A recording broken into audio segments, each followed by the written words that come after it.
Eh, Seguimos conversando con el padre Ivo y vamos a volver a Ciudad, a los dos ríos, Sí, a Tubiz. sí. Usted nació ahí, sus primeros años de escolaridad, ¿dónde los hizo, padre? Primero la escuela de párvulos, ¿eh? La hice allá, y también el primer año básico, una Ya. escuela de religiosas. Yo era el cuarto de la familia. El cuarto de los hermanos. Mis hermanos, tenía dos hermanos mayores, hombres, y una mujer. Después de mí viene una mujer y más tarde el Conchito, ¿eh? El año 37 ya. Sí. Yo vivía allá, eran religiosas, que de esto de la escuela no he tenido más recuerdo de lo que pasaba en la casa, salvo el último año, donde tengo más recuerdo. Antes iba ahí y no estaba mucho, porque la casa ya era una escuela. Éramos cinco nacidos en 6 años y medio.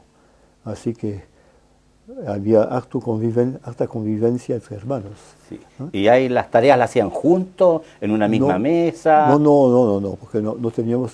Para eso yo estaba en el primer año, ya tenía dos hermanos que estaban en un internado a la frontera francesa, porque la familia era originaria de la frontera con Francia, una ciudad muy antigua que fue incluso capital de Francia antes de París.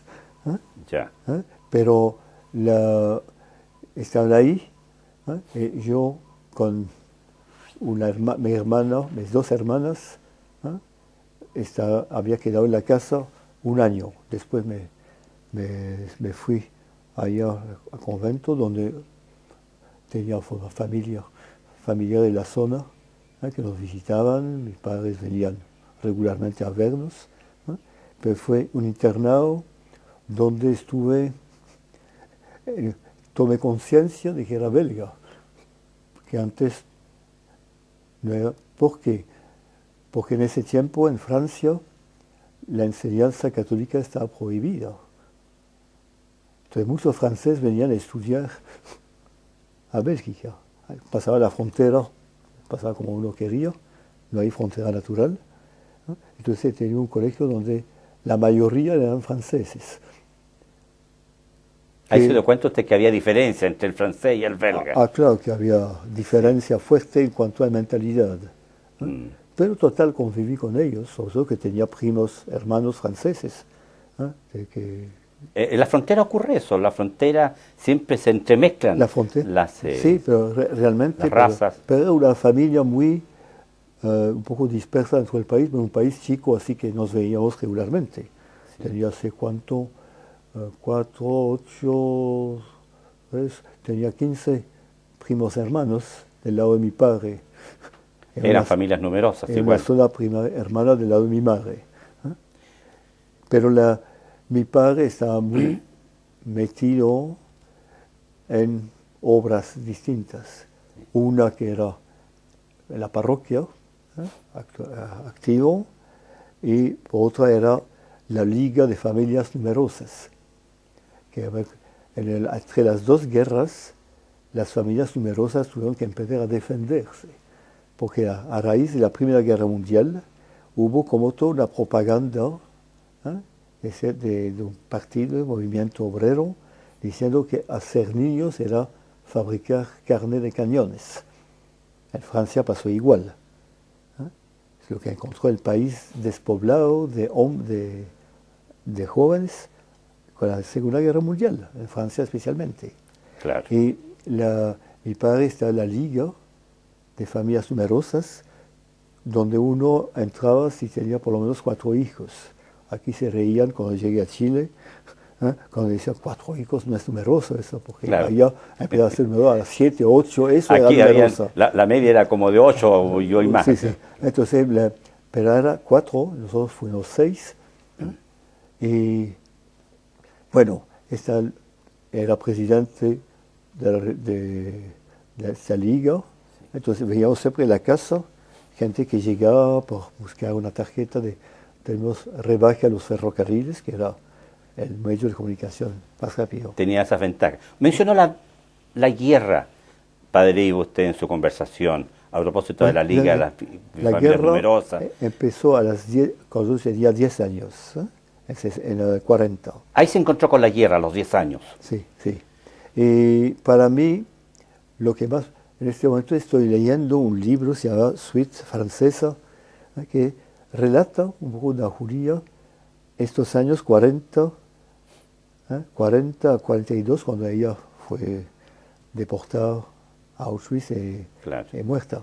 Pero que está muy bien, y claro, el ambiente que viví del éxodo, la huida. Todos teníamos que salir de la casa y toda la familia se fue en bicicleta. Éramos parece 9 bicicletas. Éramos 8, pero la guagua estaba detrás de la nana en un canasto. El hijo la lana porque su marido había sido llamado. El resto en bicicleta. Tenía el papá, la mamá y los hermanos. Mi hermano mayor, que tenía casi 15 años, estaba detrás cerrando. Le dijo a mi padre, así para decir, todo el mundo está, no falta nadie, porque estaba en medio de carretones de bueyes, autos que trabajaban los caminos absolutamente atochados. Y de repente todos teníamos que tirarnos al foso, a la cuneta, porque aviones alemanes venían a ametrallar para provocar pánico y impedir los movimientos de tropa de los aliados. Así. A esos 10 años vivió esa experiencia, sí, de bombardeos, huyendo con su familia, sí. en bicicleta. En bicicleta, sí. ¿Fueron sus primeros pedaleos, padre Ivo? No, a los 7 años ya andaba en bicicleta. Sí. Y con permiso de salir solo a la calle, no había peligro. Pero eran ciudades que permitía eso en esa época. No, pero no, era sobre un camino importante.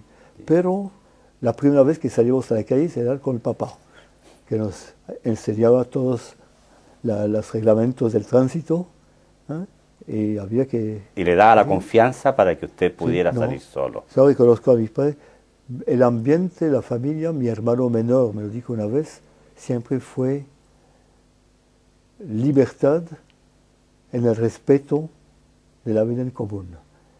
Pero cada uno se sentía libre, a pesar de que había, nunca nos había ocurrido faltar a misa el domingo, pero no lo sentíamos como obligación. Había libertad en vacaciones para levantarse a la hora que quería. Pero si de repente a uno se le ocurría levantarse para acompañar a la mamá a la misa a las 7:30 de la mañana, no decía, no, pues normal, pues tomamos desayuno más temprano, pero era ambiente de libertad. ¿Y qué otra experiencia más fuera de esa huida en bicicleta con toda la familia tuvo durante la guerra? Bueno, es que antes de todo, para mí, porque fueron los alemanes conquistaron todo, y durante prácticamente casi 4 años sabíamos de la guerra ahí, el momento vivo, casi nada, salvo las noticias que escuchábamos de Londres, las noticias que resistían, las noticias en Inglaterra. Yo me interesaba mucho, era el de la familia que más se interesaba, mirando con mi papá los mapas donde estaban los aliados, muy interesados por todo esto, porque era el mejor alumno de la familia. Y entonces me interesaba mucho. A veces algún avión aliado que pasaba, una cosa que se escuchaba la defensa antiaérea alemana. Fue el 44 que empezaron los bombardeos preparando la invasión de los aliados en Francia, que duró 4 meses. Y después, lo que quizás más provocó miedo, un miedo permanente, las V1 Algunos eran los primeros cohetes que los alemanes mandaban, y uno escuchaba el ruido como un avión, como 20, 30 aviones al mismo tiempo, era un solo aparato, y de repente paraba el motor, y uno sabía que caía, entonces reventaba. No hacían, claro que en mi zona no hubo tantos, hubo ciudades como Amberes, que era puerto importante, el puerto más importante que conquistaron hasta el final de la guerra. Rotterdam todavía está en manos de los alemanes. Entonces caían permanentemente, y eso daba realmente tiempo, porque uno no sabía nunca cuándo iban a llegar. Y uno no sabía para nada ir al subterráneo o algo así. Había que esperar nomás. Estaba así. Y ese niño que estaba ahí en Tubize, vivió aproximadamente 4 años, ¿sí? En periodo de guerra. 5 años, básicamente. 4 o 5 años, definitivamente, sí. En periodos de guerra. ¿Cuándo comenzó a sentir el llamado o su inclinación sacerdotal? En plena guerra, el año 43, 44, fueron las edades claves, porque, bueno, toda mi familia era metida en la iglesia. Y el gran problema era el hambre. Y yo mismo posguerra estamos hablando. Sufría hambre, el racionamiento. Teníamos 200 gramos de pan al día, ración que era para adultos más que suficiente, pero niños no. Entonces supe lo que era hambre. Y el 43, al principio del verano, entonces en julio, un sacerdote recién ordenado de origen obrero lanzó unas colonias de vacaciones. En un pueblo había muchos bosques en mi región.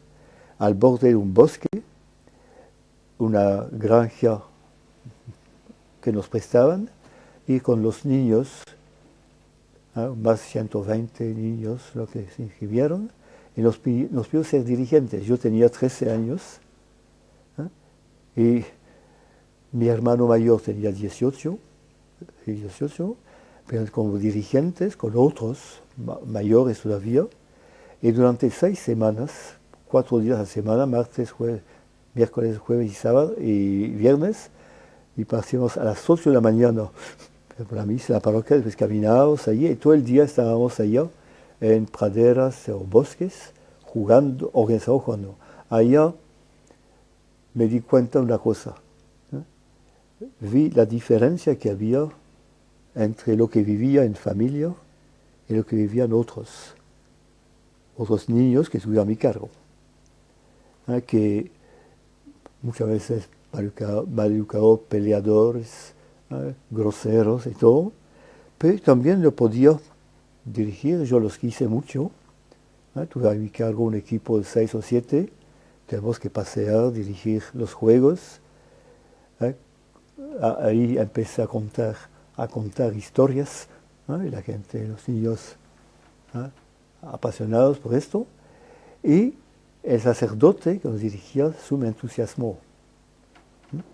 Y fue después en el colegio que otro sacerdote me llamó, no a ser sacerdote, me dijo: tengo que tener un ideal, tengo que ser algo para que vivir.